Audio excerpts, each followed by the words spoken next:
very strange thing that happened with Cardi B and her WAP music. Now, y'all know what WAP stands for. I don't need to tell y'all. Y'all grown. WAP stands for wet apples and potato chips.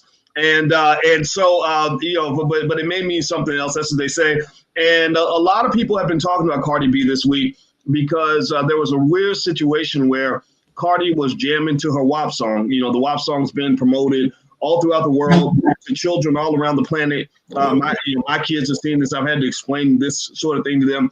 And so Cardi is jamming along to WAP on her Instagram, and all of a sudden her 2-year-old daughter Kulture walks in. And so when Kulture walks in, Cardi is basically frozen. She actually stops and literally like turns off the music really quick. Almost like a parent that doesn't want their child to be exposed to something. And so I thought it was worth talking about. I'd like to hear from some of our panelists today. And so the brothers that we have today that will give their perspective. I'll start with the guy on my left, Jeff Lightsey Jr. He's with the Black Boss channel in Ball Sports. What's going on, Jeff? How you doing? Hey, pretty good, Dr. Boyce. How about yourself?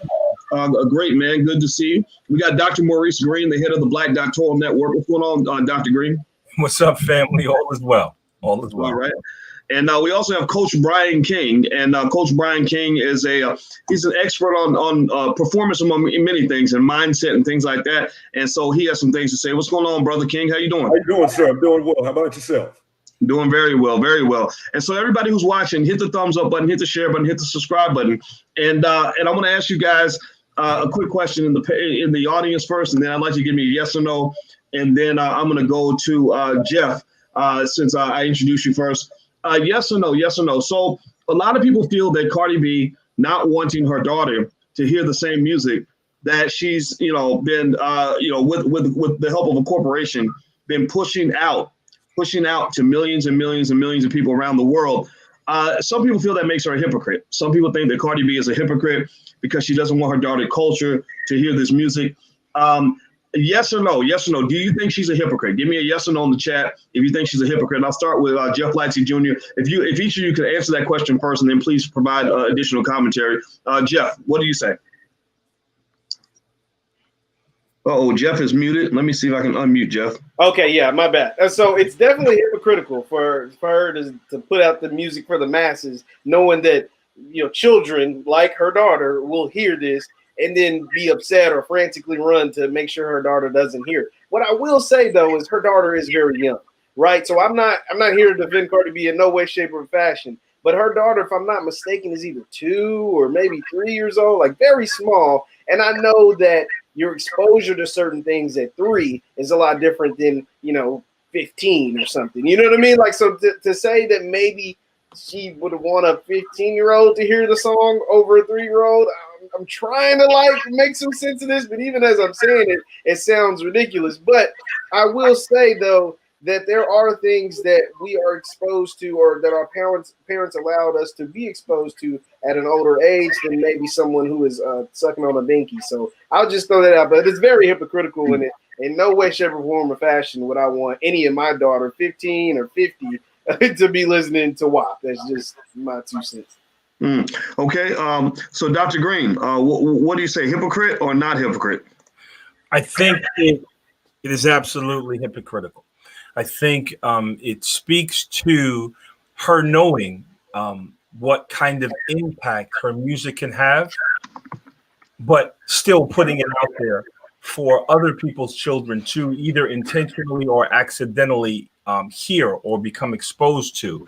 So I think, simply put, it's considerably hypocritical. Okay. All right. So Coach Brian King, hypocritical or not hypocritical, and critical, and why? I'm going to have to co-sign with the other two, and I'm going to say absolutely hypocritical. I'm going to even say the word hypocrisy. It's got to get to the point that we have to have some level of core of what we won't do. And so when the baby girl ran in there and she turned it off quickly, it's almost like she was caught doing something that she had no business. I'm just in shock because that is the imagery that's being put out to our young women and our children. And so even if we went to 15, their mind is still not developed at that time, even if we went to 21. And so when I look at all this, and I'm jumping around, Doc, when I look at a Lauryn Hill, I just never heard anything like that. I could play it in front of anybody, and yet the type of artist she was, she just took it to a different level. So again, I want to co-sign with everybody else and say, absolutely, I see the hypocrisy and what happened on the video. Well, you know, what about this argument? I'm going to go ahead and play devil's advocate with this, and Sure. and I'll go back to you, Jeff, to ask you this question first. What about people who say, you know, if you ask most of the rappers, I've been following the rappers and their music for a long time in a very critical way, because I think that we got to be thoughtful about the kinds of information and messages we consume at every age, especially as a community. There are rappers who say things like, you know, look, it's the parents' job to protect their child from this music. You know, what me sharing this music is, you know, this is for adults. This is not for children. If your children come into the room and your children go hear this music, it's up to you to do what I did. You know, I'm Cardi B. I got a 2-year-old. I know that this is okay for a 32-year-old or a 22-year-old, but not okay for a 2-year-old or a 12-year-old. So I took my 2-year-old out of the room. You should take your children out of the room too. What would you say to that, Jeff? I mean, there's no way physically, and I'm not a parent, but I'm sure you all who are parents can vouch for this. There's no way physically you can protect your kid from every single thing. Like you allow the kids go to school, they're in daycare, they go to cousin's house, family's house. Like they're going to be exposed to all of this stuff. And songs like WAP aren't just, okay, yeah, you can monitor the actual music that they listen to, but they're on TikTok, they're on Instagram, they're on, you know what I mean, YouTube. Like that's one of my nephew's favorite thing is YouTube, and you can go to YouTube, and WAP is one of the most viewed music videos in the last 20 years, right? So like you can't monitor every single step. Yeah, Cardi B couldn't monitor her child walking in the room as they were dancing a WAP. Like you couldn't have stopped it right before she heard some of those words or some of that vulgar language. So no, that to me that is just that's not a good argument at all for anybody who chooses to say that kind of stuff, because you can't monitor every single thing every single person, every child of yours does. Okay, Dr. Green, what do you think about that? I think, yeah, to a certain extent, you can say that the music that was presented is not for children. I think it's a bit naive for people to say that parents should be solely responsible for monitoring and controlling everything that goes into the ear gate of their children. Because again, a lot of our, young people are finding out about these things in school, like outside of the purview, eyesight, and area of where their children are. Or where their parents are. So I think that it's really important for us to understand that it's not that you can't have vulgar music, right? So it's not about censorship per se, right? But it's one of the arguments that's been presented about this music, suggesting that it's women empowering, it's empowerment, and the problem that I have with that idea, right, is something that a brilliant woman said to me, is how empowering can something be if you have to hide it from your children? Wow. Coach King, Brian King, what do you think about that? I mean, that was a pretty heavy statement. I mean, you talk about Cardi B and, Cardi B, and I might even throw, say, a Lizzo into that category, just because I have my own little personal interest in entanglement there with that. Not a Will Smith. Don't say entanglement. Not a Will kind of entanglement. But a social media entanglement. And a lot of what I've heard is that this is empowerment. Maybe it's body positivity, right? I don't see it that way. Part of me says, well, maybe I'm old fashioned. Maybe I just am unable to see it that way. But is there anything empowering about the message of a song like a WAP or what Cardi B does? I mean, do you think that whole stripper culture that's being mass promoted, where's the empowerment in all of that? I'm not, now again, we're all men here talking, right? I hope one of the ladies in our group decides to join and come in with a perspective, but it's okay, because sometimes men are talking and people need to listen to that too. Mm-hmm. But because we're fathers, we are the older brothers. We have an authority as well, just like the women do. But what do you think? I mean, what's empowering about WAP, if anything at all? I don't see it, man. I'm coming from old school myself, which is if you don't stand for something, you fall for anything. And so children are so smart that they're going to do what you do and not what you say. And that's what really shocks me, man. I understand, man, that we got to have discretion. I have 3 kids myself. Every conversation that I have, they don't have to be previewed to the conversation. But I think it's getting to the point, man, that nothing is changing, that anything goes, there's no standard. And then when you speak against the standard, something's wrong. When we look at highlighting of the stripper culture, what I first have to ask myself is, how does that help the family? Because when we start to look at rates of people wanting to have good relationships, people having healthy relationships, if I'm just seeing you just as some type of sexual tool, if it's just about what your body can offer, what else do you bring to the table?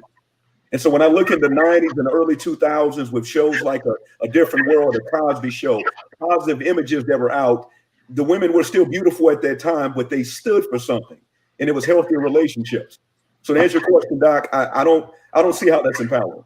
I don't see how that's empowering. Just to follow up on the woman empowerment thing, it was funny on one of the panels we did a while ago before the start of the new year. I can't remember if it was Ro or it was one of the very smart ladies on there said, there's power in being a woman, right? Like a lot of times you hear the women empowerment stuff, especially in the hip hop game. It's like, oh, women like Cardi B or Megan Stallion, whatever, they rap like this because the men do it, right? Like, why can't they do it? The men do it. You hear all of that. But everything that, not to say that they're right. They aren't right at all, but there is power in doing things that only women can do, right? Like, just like women can have babies, and if a man say, I want to have a baby, you can't just go out and do it. Right? There's power in being a woman, and I think in some of the content, like some of the lyrical content that you can put in your music and that we've heard and that people continue to make, that there is power in a perspective that only women can rap about, sing about, do whatever, because there's power in being a woman. Like I think a lot of times they lose that trying to be too much like a man. That's just kind of, and like I said, I can't credit myself for thinking of that. Somebody said that on another panel, and I just thought that was amazing. Wow, I think it's a great point. We've been joined by Tariq Abdul Khalik as well. What's going on, Tariq? How you doing today, man? Hey, how's it going, y'all? Going well. Now, before I take the next question to Tariq, everybody, if you could, please hit the thumbs up button, share, subscribe button. Today we have a panel of men from the Black Boss channel. We're talking about Cardi B and this whole crazy thing that happened with her daughter. Cardi B was doing a WAP dance on Instagram, and her daughter Kulture walks in and she runs away. She turns off the music and gets real quiet and sips her wine like she's trying to hide something. And everybody thought that she was hypocritical. So we're trying to get perspective on this. And I like this conversation because I think in these discussions, men should have a voice just like women do. We know the women deserve a voice, but people aren't listening to the black man. So I'm really happy that these brothers are here. So Tariq, give us your thoughts in terms of what you saw when you saw Cardi's reaction. She's dancing along, she's enjoying the WAP music. Her daughter walks in and she's suddenly a concerned mother. Like, oh my God, I don't want my child exposed to this. Did you feel, we asked earlier if people felt that was hypocritical. So I'd like to ask you that question. And also, if so, why? Yes, it's very hypocritical because they understand that what that type of music does for their daughter. And no parent, no serious parent, regardless of what society tries to paint about, sexual empowerment for women sleeping around with a bunch of men, no serious parent wants that for their daughter. So Cardi B, to me, yes, it was hypocritical, but it looks like that's what the elite, power structure is like when it comes to Black people. What they do is they promote stuff to our people, the most degenerate behavior for our own people. But behind closed doors with their own children, they say, no, you don't be that way. This is not good behavior, okay? That's for those people over there. And Cardi B, as much as she likes to throw her WAP around and as much as she likes to make that type of music, she has enough sense, based on her being a woman, and I'm pretty sure she has some pretty bad experiences, that as a mother, she does not want her child to go through those same experiences that she went through. But it's so interesting. Outside of that, like some of the brothers say, they call that women empowerment. It's just unbelievable. That behavior, that song, if a man would criticize that, even if we would say we want to shield our daughters, they would say that we are being too controlling of our daughters and not letting them be sexually free to explore their sexuality. Okay, so speaking of women, we just had a woman that came in, and Madam President's here out of Atlanta. How you doing today, Chanel? I'm doing very well, Dr. Watkins. How are you? Good to see you. What's up, good. man? I'm the only woman in the building. Yeah. So we're having WAP talk, and we're talking about Cardi B and WAP and Culture, and I assume you saw the video where Cardi B's dancing along to WAP. Her 2-year-old daughter Culture walks in, and suddenly Cardi freezes like a deer in headlights, turns off the music, and just really behaves like a real concerned parent in that moment. What went through your mind when you saw that video, Madam President? Well, I think there's a couple things that went through my mind. The first thing is, I don't think that it was authentic. I think the authenticity was being able to just dance and be free. I think it was a little bit false of it to have to pretend that you don't want your daughter to hear this. Because the reality is, if it comes from me, then it has to be appropriate for everybody in my household, because if I believe in it. So I think that the idea that other people were watching probably coerced or influenced the idea of, oh man, I need to protect my daughter's ears, because I need to protect my daughter's eyes. Why wouldn't I need to protect everybody, all of our daughter's ears, if I had a problem with it? Through the airway. So I think sometimes it's kind of like you digging your nose by yourself all the time. You don't go and, it's not until people are watching that you say, oh shit, let me get some tissue. It's like you go and have a good time, but when other people are around, it brings another level of awareness and consciousness to correct. But I truly think that if she's being completely authentic, then she really probably don't mind the daughter hearing those lyrics. So it sounds like Chanel's saying, Madam President, excuse me, she's saying that Cardi was only blocking the music from her daughter because people were watching. Maybe because she didn't want them to think that she was the kind of parent that would let her daughter hear this kind of thing. I find that interesting. I always wonder about this, and anybody can answer this. Just kind of, if I don't call you, you can just kind of do like that or something. I can make sure we have an orderly discussion. But, I always wonder, I really would like to ask Cardi B, if I told you that your daughter was going to have the exact same life you had, like go, strip club to strip club, sell a little WAP to make ends meet, because she was selling it. Cardi broke the law. She admits that. She admits to drugging men so she could steal their money and set them up with a tranny and all that. Just doing a lot of dirt back when she was in the trap. I wonder how Cardi would feel about that. Like, I wonder if she really would want that kind of life for her daughter.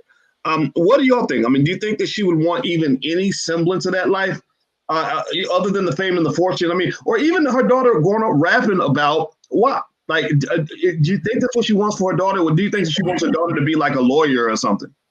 So I definitely want to comment on that, but I want to take half a step back to talk about the idea of women's empowerment.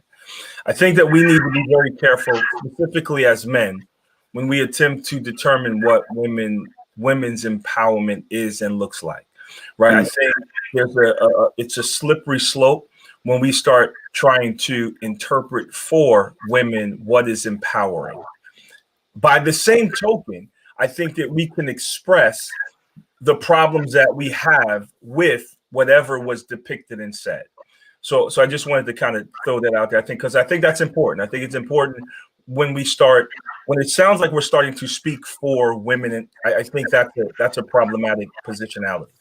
That said, I was looking at the comment, and someone said that we're a bunch of men talking negatively about women. I want to address that too, because that's how things get switched around and stories told incorrectly. That's not what we're doing here. We are, as concerned Black people, some of us as parents, we are discussing something that we think is really important because all of our children and mentees are exposed to it. So let's not be overly simplistic and suggest, oh, they're just a bunch of men talking negatively about Black women, because I think that's disingenuous. Lastly, I think that every parent, every good parent wants their child to do better than they do. And so I don't think she wants her to have the kind of experiences that she had. I think that where we miss something is when you put something out in the airwaves that has this universal appeal, you cannot control who's going to hear it and what ear gates it's going to enter. I think a better question is, if you change the lyrics and didn't say something as graphic, would the song have still been as happy? I think so. So it's who's paying for this kind of information? Like we can jump on Cardi B, we can jump on Meg and Lizzo, but what we should really think about, what the sister was talking about, authenticity. Who's paying the checks for this kind of information to be given? Because I have the same problem with male rappers that talk about, and you'll hear me say this often, murder this, murder that, put a gun in your mouth and leave you leaking in the street. It's the same kind of offense that we need to look at. So it's not about, and I want to just drill this home, it's not about men against women, because it's always this gender thing that's put out so that people don't have to hear our concerns. What we're suggesting is the same way, we don't want people talking about murder, robbery, I killed this N-word, blah, blah, blah, blah. We have a problem with hearing the kind of lyrics that were presented to the audiences that now people have got to run and hide their children from. Well, I think that's a great point. I think that it's real interesting, what people define as empowerment now. And also that whole idea of twisting it into a gender thing. I've just learned you just got to ignore that. I just think that if you genuinely know that you're stating things because you're concerned, because you have daughters, like I got daughters in the house, and I have a right to decide, how you're going to approach those girls, period, whether they like it or not. And that's it. You can label it however you want to label it. But I got past the point of giving a damn what people think, because I know that whenever you exert strong leadership in any area, you're going to have criticism. It's just going to come with that, especially in the Black community when you're talking about any form of masculine leadership.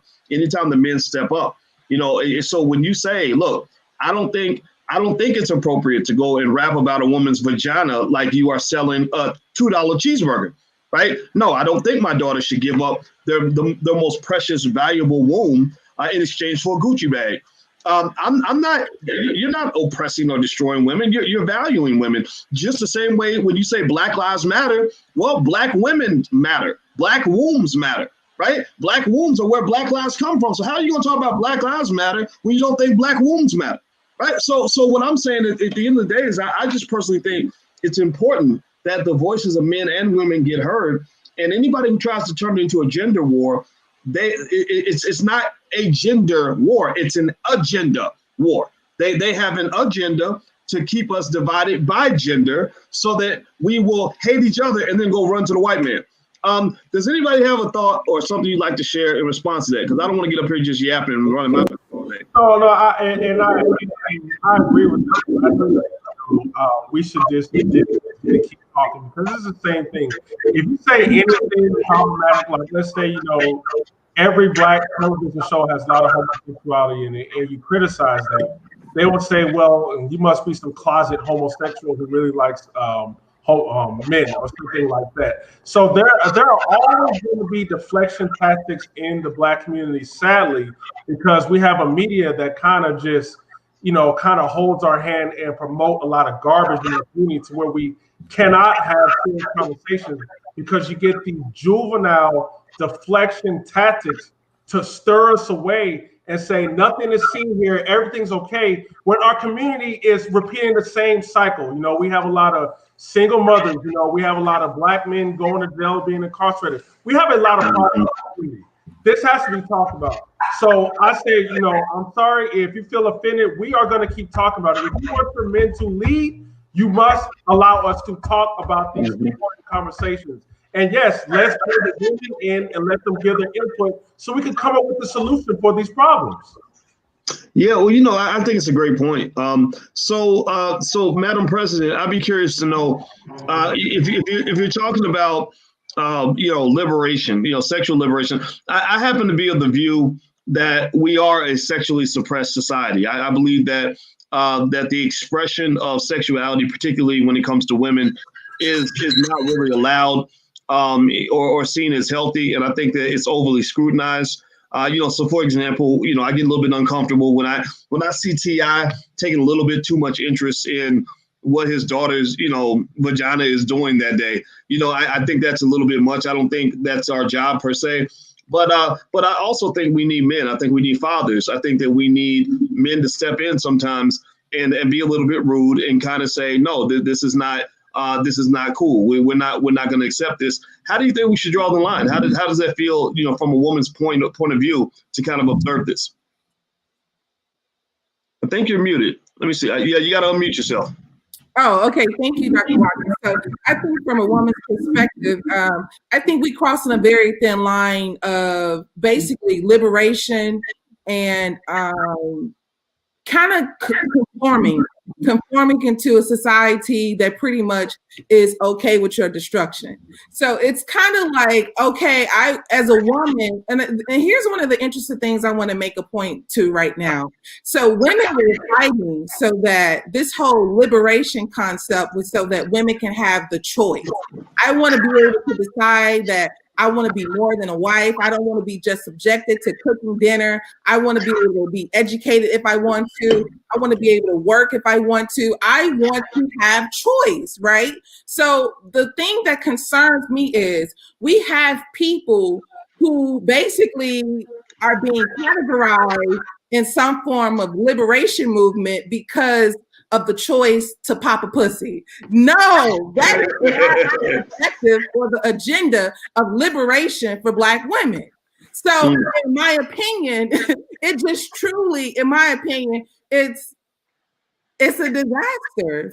And also too, I just want to say something. If women are constantly being objectified, if you are a woman who feels like you're constantly being objectified and you want to stick it to the man, how do you stick it to the man and become more nude and become an object? How do you do that? That does not make sense under any circumstances. So I'm not trying to come hard on Cardi or Megan, because I also come to realize that, to be intelligent has to be a thing in our community. That's one of the reasons why Cardi and Megan has more money than Madam President. I don't think that they have more talent than me or anyone else of that matter. But it's something about white supremacy that kind of puts you on a pedestal when you're conforming and you all about when you're being destructive to your community and the people around you, especially people of color. And also to drill this home, as the brother said, I was watching television during the New Year. And you made a comment about Snoop Dogg, and they had all these different performances. So I was able to see that when the Black women came on to perform, they were naked. But when the Latino men came on to perform, they were fully clothed. When the white men came on to perform, they were fully clothed. So you got to understand when you're being pimped. So it's a difference between I am the pimp and I'm being pimped. So I don't understand what society is trying to make me feel like somebody is being pimped. And what I feel about the Black community is we are the only group of people who gets fucked and pay for the leg. I don't get it. We are the only group of people that gets fucked and pay for the leg. So we have to do a complete transformation on the mindset before Cardi B becomes a multi-millionaire in front of women and girls and men. She comes from a society that positioned her that way, that told her that you can get it this way. And also, we got to give the women the same kind of resources on women and men. It cannot become easier to be a stripper and a drug dealer and any other form of negative idea of self. And then when you want to become a lawyer, when you want to become an endocrinologist, when you want to become a dermatologist, when you want to become all these other things, it becomes so difficult. Cardi B, I'm gonna give her the benefit of the doubt like many other women. We don't come from these beautiful places. society for us is, let me tell you something else, and I'm gonna give the floor to the fellas. But when you look at the white girl, I can't think, Taylor Swift. Taylor Swift was one of the top grossing singers in America, right? This is, I want to say, about 2 years ago. She was number one. Taylor Swift was going to be rich, whether she picked up a mic, whether she slid down a pole or anything. She comes from a wealthy father. She comes from a household of wealth. She comes from a household of functioning societies. Also, white privilege is a thing. So I just really feel like before we create Cardi into a mainstream platform, we got to give our sisters a different alternative and choices as well, and make that shit sexy, fully clothed, make them desirable, fully clothed. Well, it makes me think about, like Lauryn Hill, right? When you just really think about, like just a woman that really embodied just a tremendous amount of class, that commanded respect from men and women, who, showed all of her talent in every single way and didn't have to do things that were, degrading to do that, right? You see her, some of the images, she gets to show her creativity, and she's still sexy, right? Lauryn Hill was always very sexy. You look at pictures like that. I mean, that's a sexy Black woman. And I would argue that, and Ben, give me a yes or no in the chat if you agree. And I think that it's kind of I think it's more so to say, when I look at a Cardi B, it's not that I don't believe Cardi B has a right to exist, right? Strippers gonna strip. Let them do their thing. Who am I to stand in the way of that? But when you are elevating, when you allow these companies that are owned by white people, by the way, like Apple Music and whatnot, they're picking Cardi and putting her above. They're propelling her above India Arie. They're putting her ahead of the Lauryn Hills, or or people that have just as much talent. So it almost seems that it says, and here's the thing: there is no white Cardi B. There is no white female singer that you can name who is as famous as Cardi B, who does what Cardi B does. There is none. The closest is probably that crazy lady, Hannah Montana, Miley Cyrus, but she's not Cardi B. She's not hot like Cardi B is. So this is an agenda that's specifically designed for people that have melanin in their skin. This is not something that they do with their own women. They don't do this with Asian women that I know of. So I'd be curious, Coach Brian, you raise your hand. What would you like to say, brother? I was going to say, man, it's just kind of getting back to the idea, man, a good name is worth more than money. And so when you look at a Lauryn Hill, when you look at what's going on, I'm all about the benefit of the doubt, but I'm more so about the leadership. Because even if we look at it from an economic standpoint, supply and demand. So this is yet the most watched video, and people are taking this stuff in. The bigger picture, what I see is, what images are we putting out as a people? Because if we keep on putting these people on stage, we keep on celebrating this, we acting like it's not affecting our culture, the overall is going to leave a remnant that's going to last a long time. And so when I look at just the change in generations, as we just mentioned, from a Lauryn Hill, one of my favorite artists, to what's going on right now, what changed from Lauryn Hill's generation to the current generation? And what I would see is a lack of fathers. What I would see is a lack of alpha males speaking up. Because as the previous brother mentioned, everybody's not going to be happy when people speak up. But when I talk about the liberation empowerment, I talk about if a man that has 2 daughters, that I don't want my daughter stripping. I don't want my daughters wearing some short shorts and they're showing everything that they have. I stand for something. But again, if we're not standing and we're not speaking, this is going to keep on getting perpetuated into our culture, which is detrimental to it as well. That's what I want to say. Very well said. Well said. Did Dr. Green, did you have your hand up early, brother? No, I'm enjoying the panel. Oh yeah, me too. I mean, this is, and I hope everybody in the chat can just say, thank you to all the panelists, because this is what our community needs. We need more conversations like this, so the village can have its voice, right? Cardi can have her voice over there. We have our voice over here, and then at least you got diversity, right?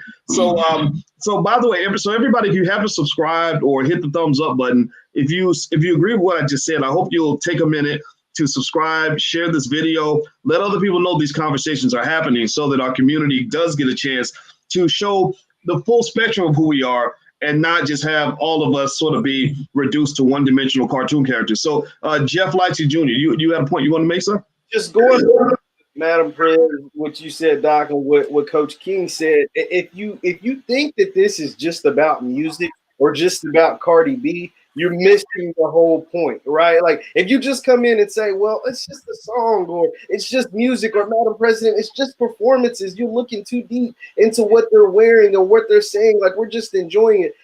You've missed the point, because if it was just music or just media or just a performance or whatever, our people wouldn't still be struggling, right? Like we wouldn't still be asking for the same things we've been asking for since the 60s or before, right? Like that our wealth gap would have changed significantly and not been the same over the last 60 years, over half a century. So like that stuff does matter. Like it's not by accident, it's by design that a lot of these things or a lot of these people are propelled or a lot of this stuff is put in front of your face or your images of your people look this way. So that's just really what I wanted to say. And the thing is, man, I've been, like I said, when I was a young kid, I lived in Saudi Arabia for 1 year, and I kid you not, I was stereotyped. Because the only thing they knew about Black people is they all thought I either played basketball or I listened to rap all day. And they would try to talk to me in some slang too, like, yo, man, what's up, man? You good? Like in a slang, because that's all they know from Black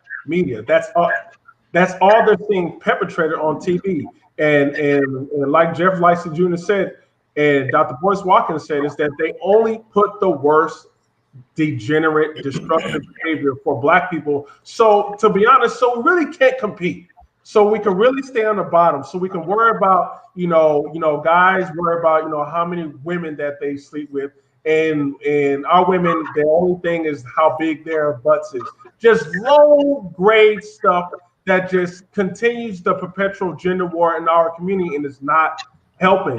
And like Dr. Boyce Watkins said, these are the only women that are put to the top and pedestal in our community. We're not getting any modest, sane, motherly, nurturing women put to the top in our community.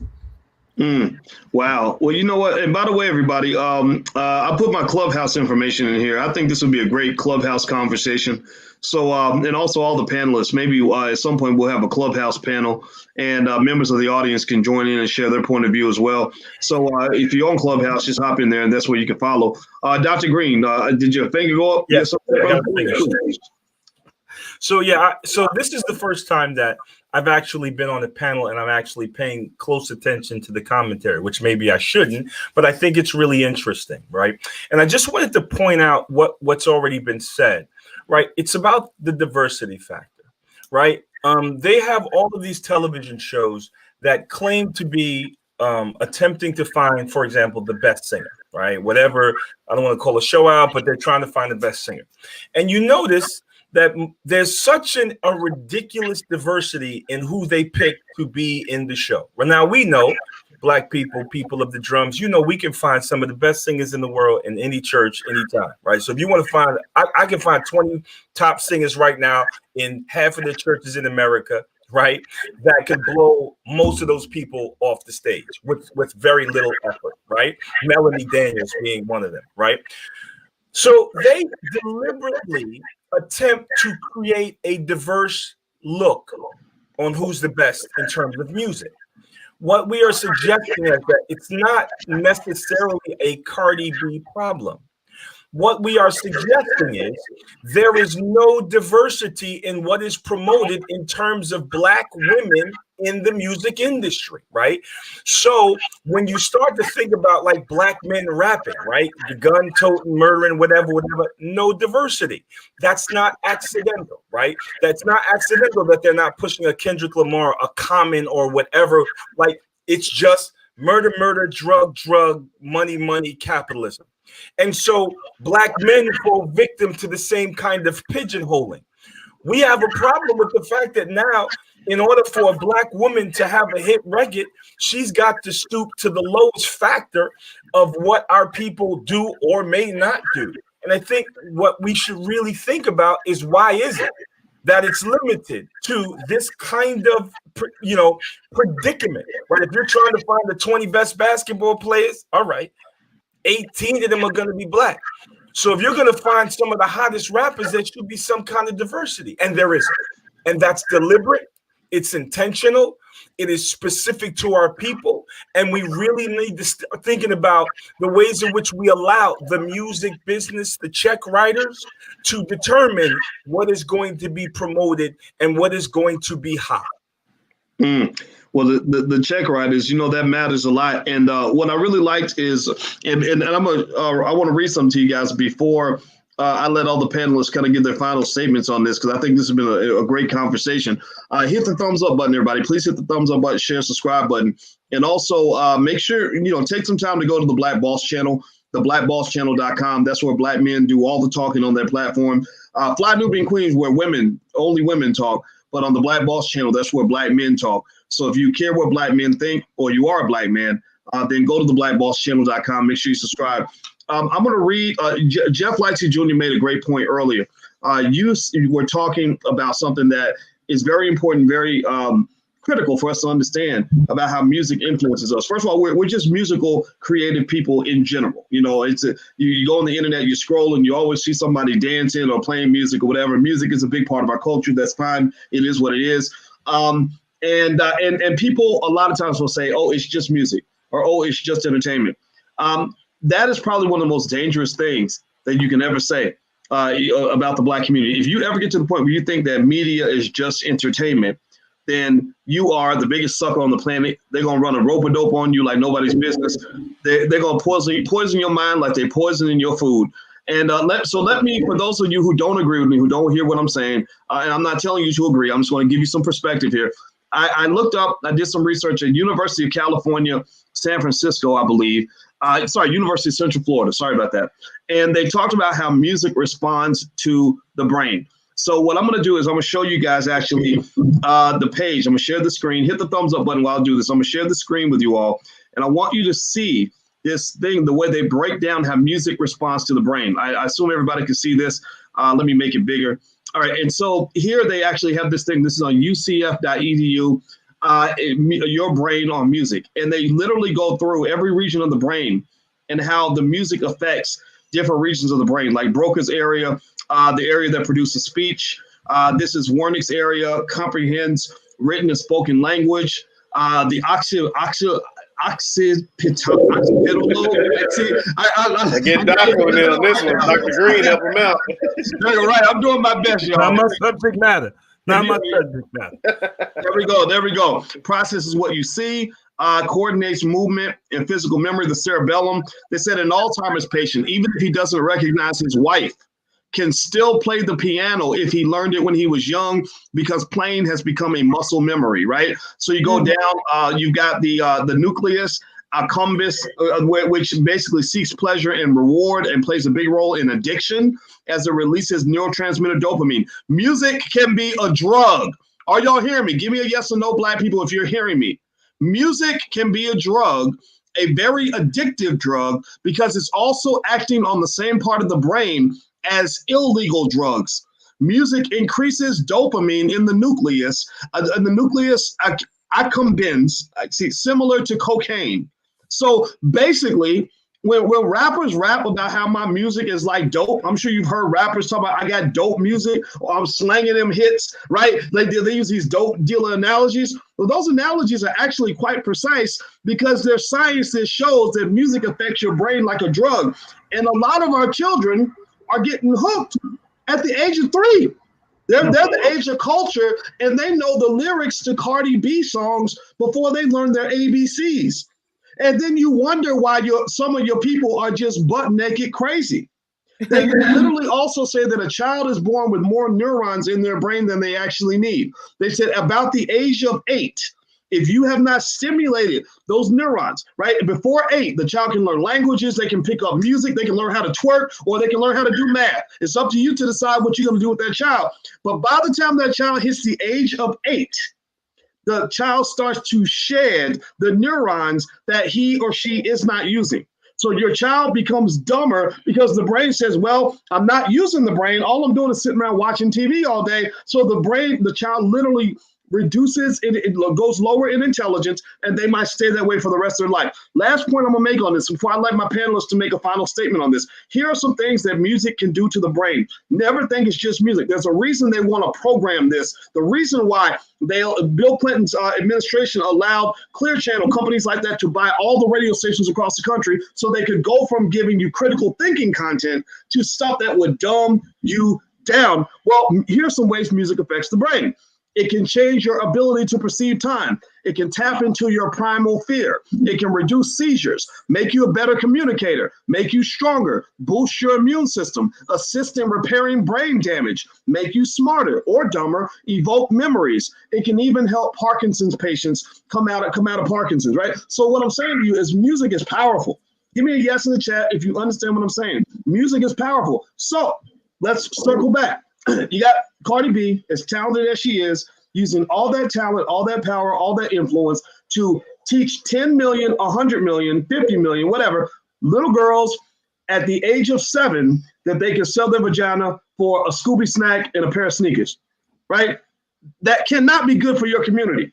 You cannot disconnect the massive, massive failure of the Black community to the music that you are consuming and your children are consuming on a daily basis. Those two things are linked. With that being said, I'm going to shut it down, and I'm not saying anything else. Jeff Lightsey Jr., what is your final statement, brother? Jeff is muted. No, definitely. Like you said, the thing with the music and all of it connects. All of the whether it's music, television, movies, all of the media is connected into the way that we see ourselves, the way other folks see us, or right or wrong. You know what I'm saying? Like the way this stuff goes down and the way we are portrayed, it actually makes us think about ourselves a certain way. So if all we see is Black people rapping about, selling drugs, killing folks, then our people actually think that's all our people do, even though we have successful doctors or successful business owners, entrepreneurs, and things like that. So like the music, what takes place in the music, what takes place in the media, it does shape and evolve the way we think of even our own people, not just the way other people think of us, but because a lot of times there's Negro naysayers and wolves in sheep's clothing fighting against us harder than a lot of white people are. So those are my final thoughts. All right, Coach Brian King, your final thoughts, brother. Yes, sir. So like you said, Doc, if I just had to simplify it, your brain is a sponge. Whatever you put in is whatever's going to come out. There's one on YouTube if you guys want to watch it, Amazing Water and Sound Experiment, and it shows how sound on a certain megahertz affects the shape of the water, and it actually turns into different shapes. So when we put sound over that and we put words in that, we literally start to rebuild what's going on. I've been reading some of these comments as well, and I'm amazed. But I guess my biggest walkaway is going to be this. My people perish for the lack of knowledge. When you don't know any better, you don't do any better. But when you know better, you should do better. That's all I got to say, Doc. All right. Madam President, what is your final thought, ma'am? Thank you so much for having me, Dr. Watkins. It's good seeing you fellas, but I totally agree that we are sponges. And another thing that I want to add to this as my final thought is there's too many intelligent, college educated who owe Sally Mae way too much money, who are continuously straddling the fence of white supremacy. So we have too many people that's open to listening to WAP, opening to listening to Kendrick Lamar, and we honestly need to shut it down in order for us to be progressive, in order for us to stand on our side of what we consider to be important in our community. I think you have to turn it off. You have to decide, I'm not going to participate. And I think that's been the hardest thing for us overall. But anyone who thinks that it doesn't matter and it's just music, that's absolutely incorrect. It does matter. And we are absorbing everything about it. All right. Mr. T, Tariq Abdul-Khalik, what say you, sir? Absolutely. We must understand music does represent a part of your culture.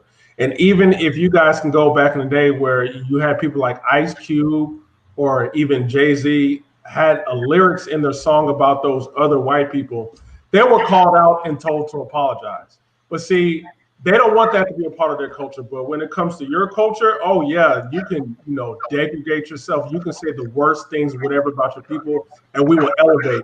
But if you look at other groups, you start degrading their people, they're shutting that down because they don't want that to influence their children.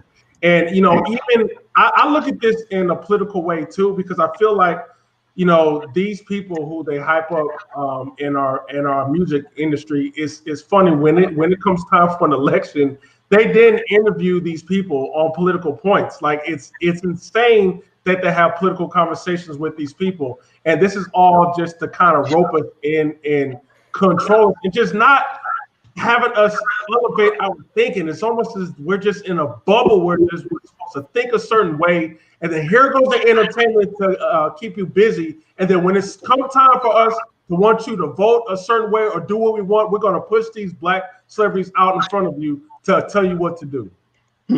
Yeah, so it sounds like it's a programming thing, right? If I program you with the music, then you're going to come to admire people who aren't necessarily worthy of being admired. Dr. Maurice Green, your final thoughts, sir. Again, looking at the comments. So I want to say this to you.